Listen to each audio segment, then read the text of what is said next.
Hey gang, we're going to talk about internships. Now with this module, you're going to see there's several parts.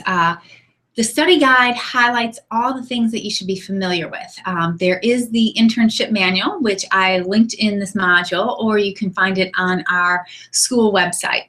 You need to read that before you meet with your university supervisor. Sometimes I'm the university supervisor, sometimes Dr. Rossi is. It really depends. You will know who your university supervisor is because you can check your wing sheet. It's your instructor of the course is the university supervisor. Currently, I'm serving as the internship coordinator, so that's why I'm doing this video for everybody. So if you have general questions, you're always welcome to ask me. If you have more specific questions, you can always ask your university site supervisor. But the dates are so important, is work ahead of time. You want to figure out where you want to intern. Many of my students come in and they're very unclear.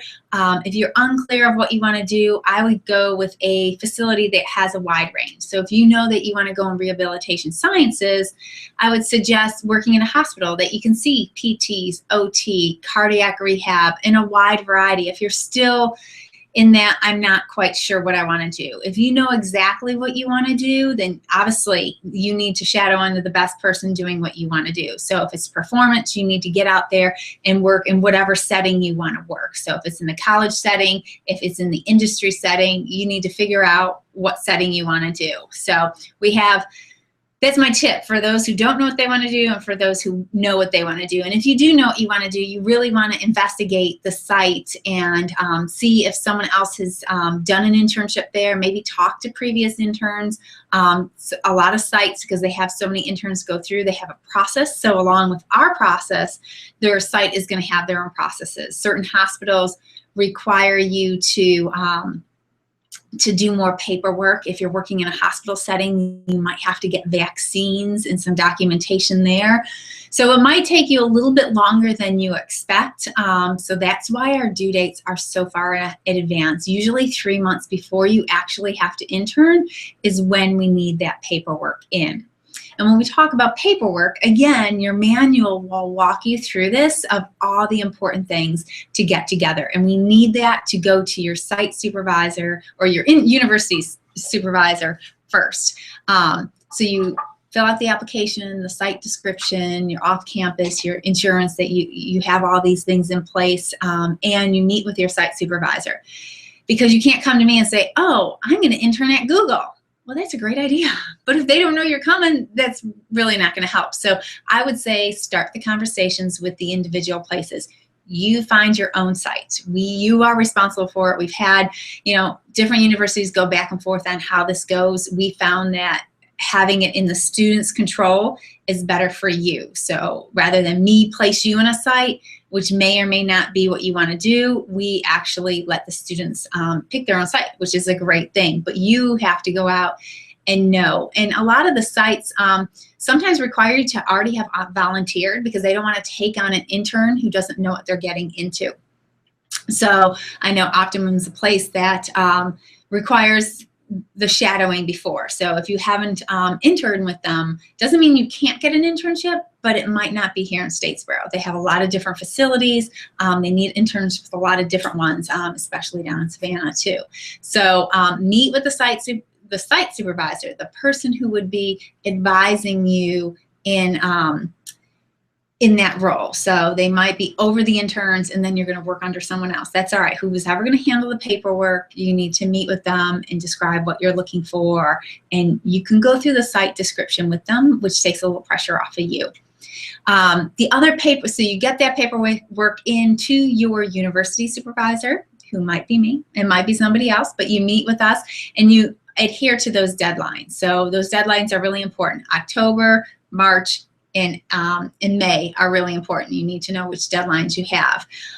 We get the paperwork, and if it is a site that is not on our approved list, there is a link in the lecture module that you can go to the list of all the sites that all of our interns, both graduate and undergraduate, have been to. So it kind of gives you an idea of, oh, do we already have an agreement? Has someone already interned here?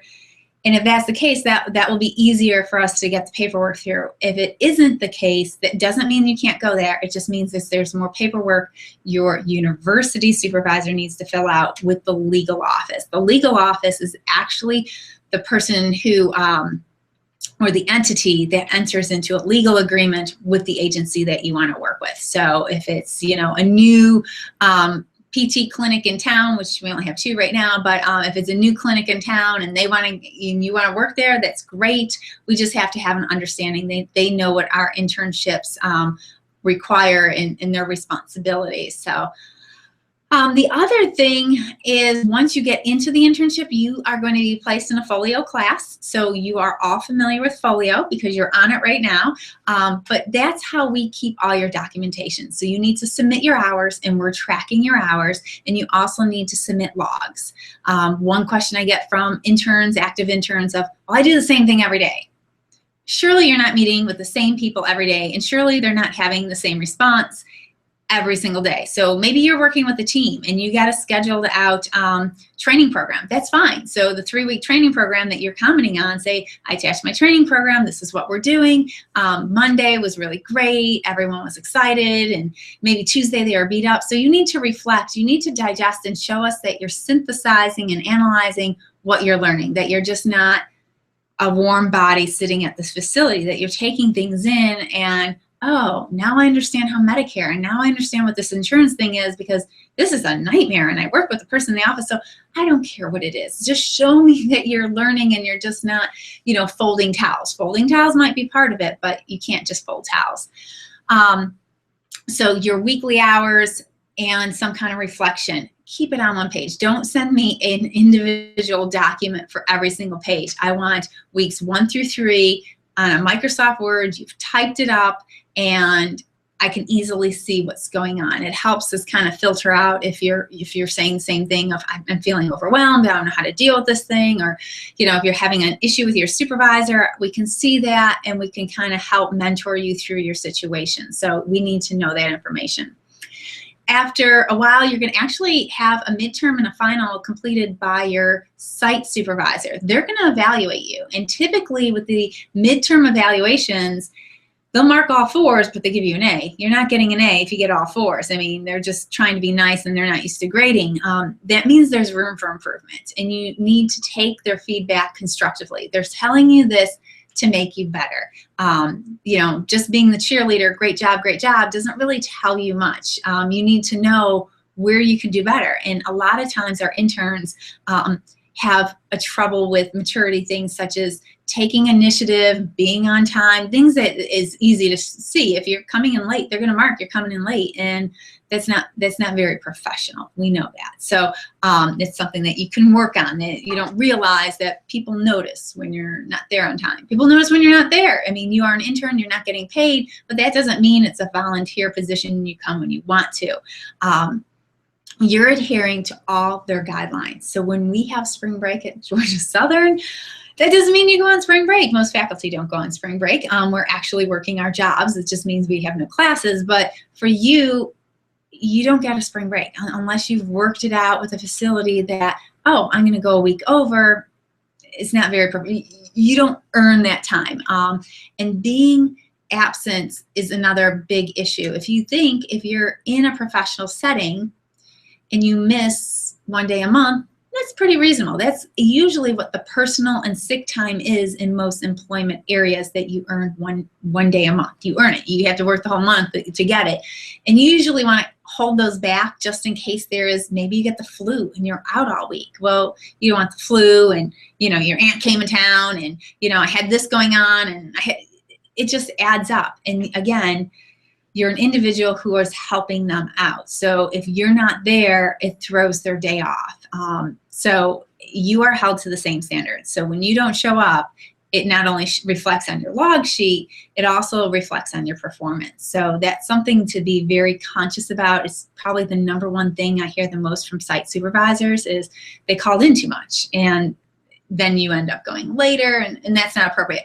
If you have something scheduled and you've got life that happens, we know that. You talk to your site supervisor and let them know, oh, in March I have a wedding. Is it all right that I, and most of them will work with you because they know that's happening. What gets employers upset is when you're calling off the morning of, and it's constant. Okay, one time, no big deal, but if it's multiple times, they have very little patience for that.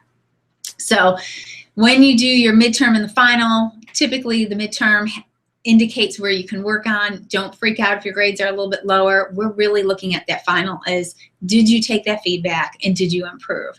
So that's what we really want you to focus on. And so then your final grade will be reflected. You'll have a PowerPoint rather than coming back to Georgia Southern and telling me what you learned. We know everyone's all over the place, so you submit that PowerPoint. And you'll have an exit exam. I'm going to send you an email, or your site, the university supervisor will send you an email, and the email will have a survey for you and your supervisor. We have your supervisor's email, so we send a group email to the supervisors for the exit to make sure that they are appreciating the quality and the work that we're doing within our class. So if there's something really going astray of, oh gosh, these students don't know their anatomy, then we might go back as faculty and say, how can we help them better with their anatomy, because they're not cutting it in these settings. But our anatomy is very strong. As you guys all know, that those classes were tough, and they were tough for a reason. So that's what some tips: start early. Know where you're going, talk to your university supervisor, make sure you're on track, but don't talk to them because we don't want to read you the book. You can read the book. So read the manual, know what you're talking about, and you have follow-ups.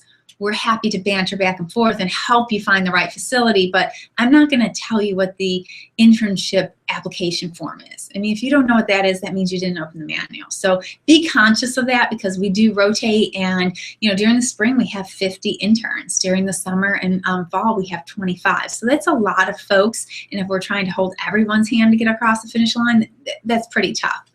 But this module, you'll read the manual. I posted a couple of PowerPoints from different settings to give you a look at what people were doing with coaching, with cardiac rehab, with PT, and what did their days look like. And I think I should have up there some reflections of their day-to-day, so you can see what their day-to-day looks like and what a module or those reflections are. So take a quick peek at those, and of course you have your quiz and an assignment. So good luck with those, and I hope this helped you a little bit. I hope you're getting excited for your internship. It is a great opportunity.